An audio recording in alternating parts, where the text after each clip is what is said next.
여러분 안녕하세요. 반갑습니다. 오늘은 2022년 5월 30일 월요일입니다. 오늘 살펴볼 코인은 리플입니다. 리플 현재 503원 움직이고 있는 상태인데요. 앞으로 어떻게 될까요? 저는 리플은 결국엔 우상향한다 라는 입장입니다.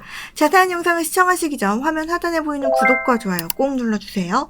자, 일단 리플 제가 계속 누누이 말씀드렸죠. 500원짜리는 좀 지지를 하면서 소송을 좀 기다리는 게 좋다라는 말을 좀 해드렸는데, 일단 리플이 계속 이렇게 하방 압력을 받으면서 떨어졌던 이유에는 크게 두 가지가 있습니다. 첫 번째는 여러분들 다 아시다시피 SEC와의 소송이죠. 그리고 두 번째는 전 CTO의 물량 폭탄 투하인데요. 이 리플의 전 최고 기술 책임자 제드 맥칼럽이라는 사람이 올해 들어서만 약 4억 6천만 개의 리플을 매도를 한 것으로 나타나고 있는 상태입니다.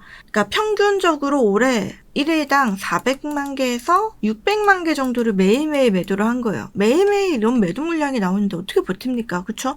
대부분의 코인들이 무너지는 게 당연한데 그래도 리플은 역시 리플이다. 이 정도면 잘 버틴 거예요. 그래도. 그래서 일단은 이 상태고, 최근에 이 하락 같은 경우는 사실 웬만해선 이 700원짜리를 730원, 700원짜리를 좀 지지를 해줬어야 되는데, 이게 이제 루나 사태 때문에 좀 급격하게 영향을 받으면서 500원까지 좀 내려온 상태라서 이건 좀 충격을 받았다라고 볼 수 있고, 이 부분 때문에라도 지금 최근 이 물량 나온 거 400에서 600만, 얘가 아직 물량 남은 게 한 2억 5천여 개가 남았거든요. 2억 4천여 개 정도?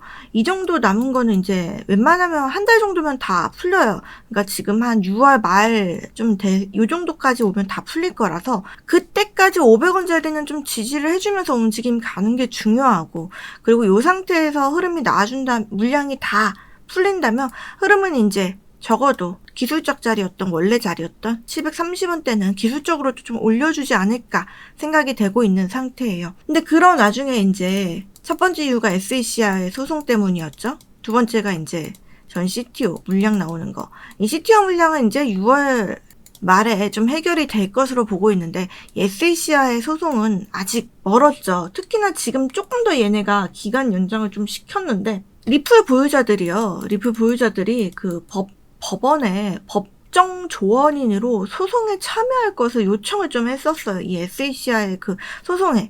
근데 거기에 SEC가 가만히 있겠어요? 우리 때문에, 주가 떨어져서 니네 책임져 이럴 게 뻔한데, 여기서 참여하게 냅두겠어요. 거기에 대한 이의 제기가 오는 31일, 내일이죠. 내일까지였어요, 원래. 근데 여기에 이의 제기 기한을 연장해달라고 법원에 요청을 해갖고, 법원에서 그것도 받아들여갖고 6월 7일까지 이제 일주일 정도 연장이 된 상태입니다. 일단 요거에 대한 것 때문에라도 6월 7일까지는 요 정도겠죠? 6월 7일까지는 조금 더 이거 관련해서도 이슈 좀 나오는 거 좀 체크해 볼 필요가 있고요. 뭐 똑같아요. 어쨌든 결국에는 2022년 말 2023년 초 요때 이제 소송이 끝날 것을 리플에서는 예상을 하고 있는데, 이거 2022년 초에도 원래 2022년 초에 끝난다 이렇게 얘기했던 거 1년 연장된 거 여러분 아시죠? 리플 갖고 계신 분들은 아실 거예요. 계속 연장되고 있어서 어떤 얘기가 또 나오냐, 이거 10년짜리다, 이거 10년 동안 질질 끈다, 이런 얘기가 좀 나오고 있어요. 사실 근데 이렇게 10년 질질 끈다 오히려 좋아요. 오히려 좋아. 왜? 무뎌지거든요. 무뎌집니다, 사람이. 이게 무뎌지는 게 정말 무서운 게, 여러분, 우리 그 북한에서 막 도발하고 그러면요, 처음에 주식시장은요 어땠냐면요, 도발 나오면 그냥 무조건 떨어졌어요. 방산주 막 이렇게 오르고, 방산주만 막 오르고 나머지 다 떨어졌어요. 그 시간 굉장히 길었어요. 방산주들 막 상하가 찍고 막 난리도 아니었어요. 한 이틀 3일 그랬어요. 근데 요즘은 어때요? 미사일 쐈어? 응, 잠깐 톡 차요. 방산주도 톡. 점점 무뎌지고 있는 거예요, 이게. 리플 관련해서도 계속 하방 압력 주고 있는 거 알고 있으니까 그냥 스무스하게 그냥 지나갈 수가 있어요. 이렇게 되면은. 이렇게 너무 길어지면. 그리고 오히려 이런 식으로 가게 되면 이게 왜 하는 거예요, 여러분? 암호화폐 규제를 위한 발판을 얘네가 만들어 놓고 있는 거잖아. 의심론에서는 리플하고 경쟁하는 게, 리플하고 이 이더리움하고 밥그릇 싸움 해갖고 이더에 좀 더 힘을 실어주기 위해서 리플을 공격하도록 이더가 주문을 했다 이러는데 뭐 가능성 있죠. 가능성 있는데 어쨌든 간에 리플을 소송에서 패소하게 되면 영향받는 것도 이더리움이에요. 그래서 사실 그 부분에서는 조금 어느 정도 나았고 의심론으로 좀 치부를 할 수 있고, 그래서 어쨌든 이 10년까지 이렇게 끌고 가게 된다면 무뎌지고 투자자들도 무뎌지고 리플도 준비가 더 탄탄히 많이 되어 있죠.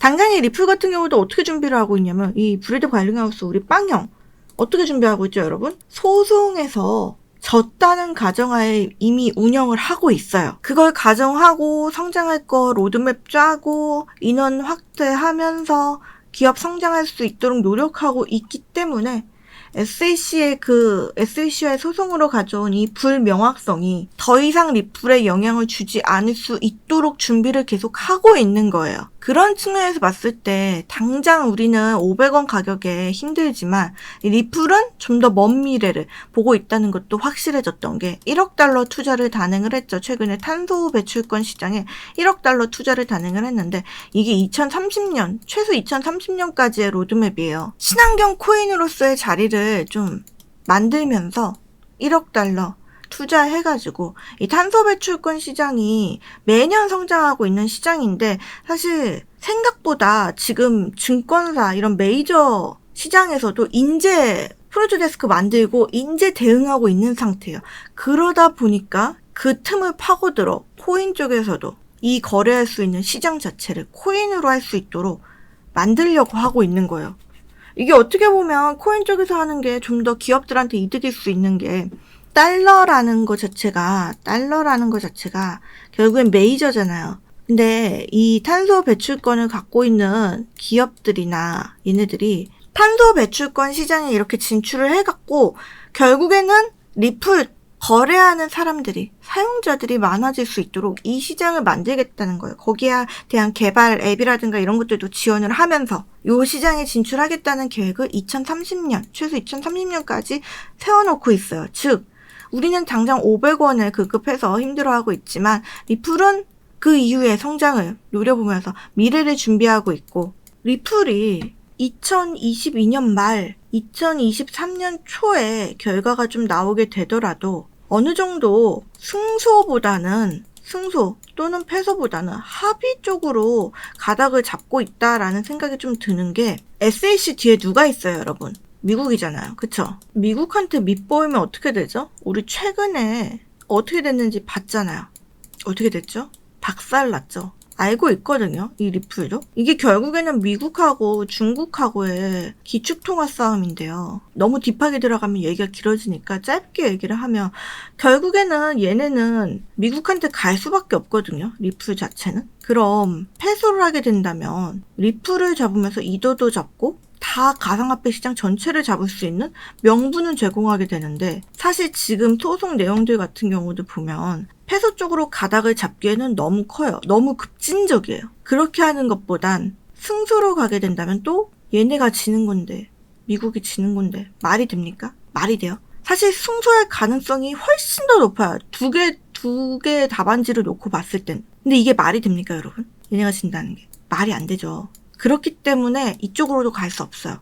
결국엔 합의로 갈 수밖에 없는데 지금 어떻게 보면 얘네가 합의 그 중간점을 잡고 있는 거라는 생각이 들어요. 근데 어느 정도 가닥을 좀 잡고 이 브레드 관리하우스 빵형이 좀 잡고 있는 것 같은 게 SAC의 소송이 끝나면 기업 공개 가능성을 탐색할 것이다 라는 발언을 했죠. 이게 어떤 구조로 가게 되냐면 리플랩스라는 회사는 상장을 시키고 얘네가 발행하는 리플 코인이 있는 건데 어느 정도 우리가 그 백서 있죠, 백서. 백서에 대한 신뢰도가 사실 좀 낮잖아요. 어차피 저거 지네가 내키는 대로 쓰고 언제든 지 맘대로 고칠 수 있는 게, 지 맘대로 하는 게 백서잖아요.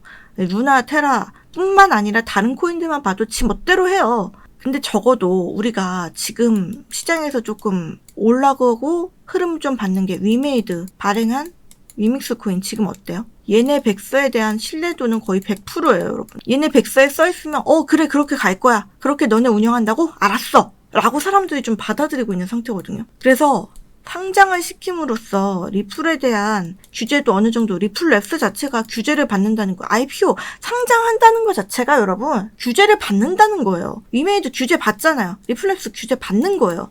근데 그 구조를 어떻게 할지도 좀 봐야 되는 거가 얘네가 아예 IPO를 해서 상장시키는 방법이 있고 블록체인 업체를 리플이 알아보고 있다는 소식이 들려오고 있잖아요. 블록체인 업체들 중에 상장되어 있는 회사를 인수를 하게 되면 우회 상장하는 거거든요. 그게 우리나라 주식시장에서도 그런 식으로 우회 상장 많이 하잖아요.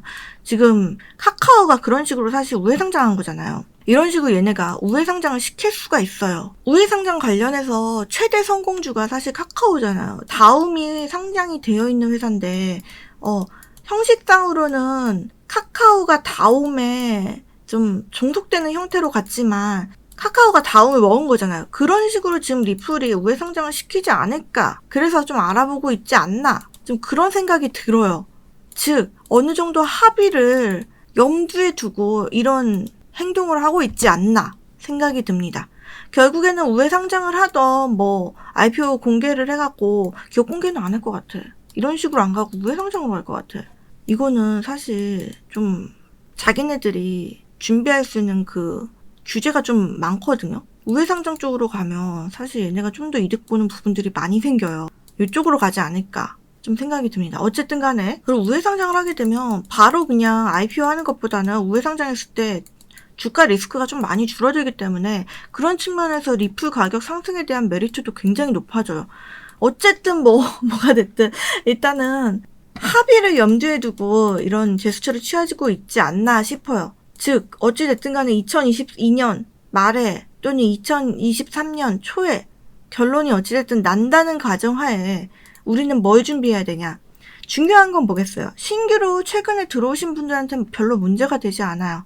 하지만 1,000원 이상 갖고 계신 주주분들은 사실 문제가 좀 있겠죠. 특히나 이제 최근에 근 1년간 작년 이제 4월 이맘때쯤 매수하신 분들 2,400원에서 2,000원 사이 갖고 계신 분들은 사실 준비가 좀 필요합니다. 특히나 2,400원에 사신 분들은 어때요? 이분들은 본전 생각나서 못 파신 분들이에요. 이때 사신 분들도 마찬가지. 요거 본전 생각나서 못 판 거고. 다 그렇잖아요. 그쵸? 자, 이분들 준비해야 됩니다. 어떤 준비를 해야 되냐? 매일매일 매매를 합니다. 매매를 해서 내가 50만 원을 벌었어요. 자, 그러면은 50만 원은 리플을 내가 30% 갖고 있다 쳐요. 50만 원 절반 뚝 떼서 25만 원어치만 리플을 이만큼씩 손절하는 거예요. 그리고 25만 원은 내일을 위해서 현금 비중으로 넣어놓고 이런 식으로 하면 현금 비중은 점점 늘어나고 리플의 비중은 25만 원치만 손절했으니까 29.9%가 되더라도 이런 식으로 매일매일 여러분 하잖아요. 그럼 비중은 줄어들어요. 즉 현금 비중은 늘어나고 리스크로 작용했던 리플의 비중은 점점 줄어들겠죠. 이걸 준비를 하는 이유가 뭐냐? 계속 이런 식으로 해서 리플을 깎아먹는 방법도 있지만 우리는 알고 있잖아요. 리플이 기술적으로도 결국에는 당장 최근에 나오는 CTO 물량 6월 말쯤이면 다 나오고 기술적으로 그러면 700원, 730원짜리는 올려놓을 수 있다는 걸 알고 있기 때문에 기술적 반등 나오기 전에 대응하실 수 있는 분들은 대응해서 매수가 낮춰갖고 본절매 또는 손실을 줄여서라도 나올 수 있겠죠. 그 기간을 조금이라도 축소시켜서 하는 게 왜 때문이에요? 시간은 금이니까. 우리가 그만큼 자금이 묶여있는 것만큼 수익금이 줄어들잖아요. 그래서 최대한 빠져나올 수 있는 자리에서 빠져나오실 수 있도록 해야 돼요. 저희가 그거 지금 계속 하고 있습니다. 특히나 메탈 있죠? 메탈 어마어마하게 물려있었는데 대응하고 나왔습니다. 감사합니다. 저항선을 팔고 매집 준비합니다. 이거 제가 말씀드린 방법대로 이분도 매매를 해갖고 빠져나오셨어요. 이분 같은 경우는 이제 기술적 반등 나오기 전에 제가 2,900원 매수가 맞춰두세요. 이게 121선 자리였거든요. 거기서 포음봉이 떨어졌어요. 포음봉. 8분봉 딱 떨어지자마자 2,900원 매수 맞추세요 해갖고 이분 마이너스 2천만 원이던 거 플러스 1,000만 원으로 빠져나왔습니다. 이것뿐만 아니라 진리카 말씀 주신 대로 120원 지지 매집해서 평단 낮춰 매도했습니다. 본전만 해도 감사한데 수익까지 나서 행복합니다. 보내주셨죠. 여러분도 우리 리플 그렇게 빠져나올 수 있어요. 지금 리플 주주분들 굉장히 저희 많으신데요. 다 대응 준비하고 있어요. 다 그분들은 사실 비중이 한 30%만 돼도 어느 정도 가볍게 좀 할 수 있는데 사실 리플 갖고 계신 분들이 이 정도 갖고 계신 분들 별로 없거든요. 50% 이상이 기본이에요. 90%까지 갖고 계신 분들이 많아. 이분들 이제 대응해야 되니까 조금씩 저희 계속 준비하고 있습니다. 화면 하단에 보이는 핸드폰 번호로 물린 리플 매수가 적어서 보내주시면 리플 물린 종목에 대해 상담 무료로 도와드리고 있습니다. 이렇게 무료로 해드리는 거 구독자분들에 한해서만 해드리고 있으니까 꼭 구독 버튼 누르고 리플 매수가 적어서 보내주세요. 그러면 제가 상담해드릴게요. 그리고 리플 이렇게 물리신 분들은 꼭 오셔서 대응 받으세요. 저희가 단기 종목들 위주로 이렇게 수익 챙겨서 여러분들 도움 드릴 수 있도록 하고 있거든요. 최근에 위믹스 남들이 다 스테이블 코인 안 좋아 이래가지고 스테이블 코인 발행할 위믹스 같이 분위기 안 좋았었죠. 저 혼자 좋다고 계속 외쳤고 저희 2,400원 매수 들어갔습니다. 3,800원 매도했습니다. 그리고 계속 단타 치고 있고 오늘도 들어갔다 나왔죠. 계속 하고 있어요. 그런 식으로 매일매일 수익을 챙겨줘야 리플 대응도 가능합니다. 리플 물려 계신 분들은 화면 하단에 보이는 핸드폰 번호로 리플 매수가 적어서 보내주시거나 또는 성함 적어서 보내주세요. 리플 말고도 물린 거 많을 거예요. 그거 다 적기 힘드니까 성함 적어서 보내주시면 그거에 맞도록 여러분들 대응해서 포트폴리오 짜드릴 수 있도록 하겠습니다. 이거 다 무료로 해드리는 대신에 구독자분들한테만 무료이니까 구독 버튼 꼭 누르고 보내주시기 바랍니다. 리플 관련해서 신규 이슈들 들어오면 또 체크 도와드릴 수 있도록 하고요. 오늘 영상 여기까지 하겠습니다. 시청해주셔서 너무 감사합니다.